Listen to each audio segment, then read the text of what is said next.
দীক্ষা নেওয়াটাও ইষ্ট কাজ নয়, ইষ্টপ্রীতি করাটাও ইষ্ট কাজ নয়। আমরা যে প্রতি সপ্তাহে ডিপি ওয়াশ করি, অর্থাৎ যে ভাই বা বোনেরা এক সময় আমার পরিবারের মধ্যে ছিল, কোনো কারণে আমার পরিবার থেকে তারা দূরে চলে গেছে, হারিয়ে গেছে, তাদেরকে খুঁজে বের করে আবার পরিবারের সঙ্গে যুক্ত করার যে প্রক্রিয়া, তার নাম হলো ডিপি ওয়াশ। এই কাজের সঙ্গে যারা যে কাজটা করছে সেটাও কিন্তু ইষ্ট কাজ নয়। কিন্তু ইষ্ট কাজ কোনটা? দীক্ষা নেওয়া আমার কাজ, ইষ্টপ্রীতি করাটা আমার কাজ, ডিপি ওয়াশটা আমার কাজ, আমার কাজ। তাহলে ইষ্ট কাজ কোনটা? আচার্যদেব বলেছেন, যখন আপনি রাস্তা দিয়ে যাবেন,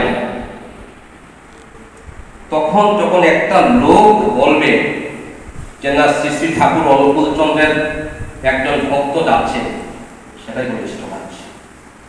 যখন আপনার এই যে ফুলের গন্ধটা বেরোবে, আপনার থেকে যে আপনার ঠাকুরকে এক্সপ্লেইন করে, ব্যাখ্যায়িত হবে, আমার ঠাকুরকে কে ব্যাখ্যায়িত করবে?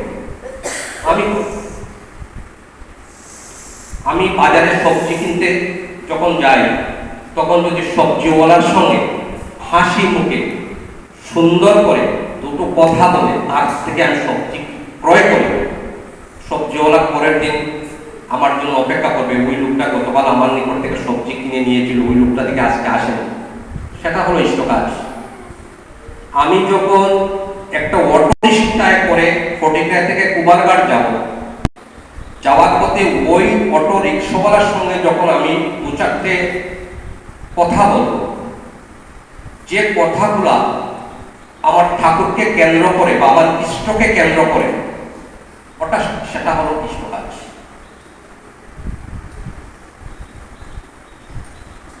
আমরা ছেলেরা মেয়েরা, ছোট ছোট ছেলে মেয়েরা আজকে আদর্শচ্যুত হয়ে যাচ্ছে।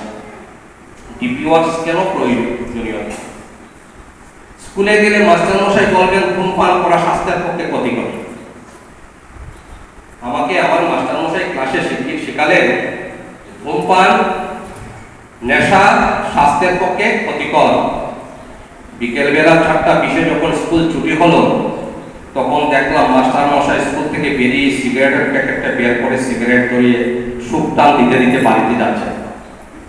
যখন আমি দেখলাম একজন ছাত্র হিসাবে, তখন আমার মনের মধ্যে একটা কনফিউশন তৈরি হল।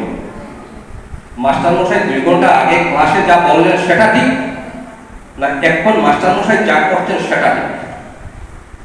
কোনটা ঠিক?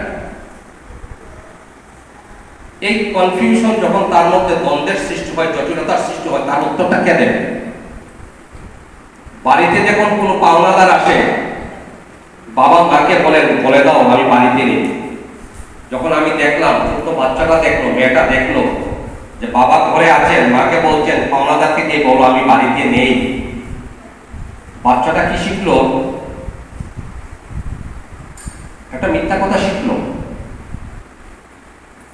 এইভাবে কিন্তু আমরা আদর্শচ্যুত হই। এই জন্য শ্রী শ্রী ঠাকুর বলছেন, উপদেশ যতই দাওনি কেন, যদি উদাহরণ না হতে পারো তাহলে তোমার কথা কেউ শুনবে না।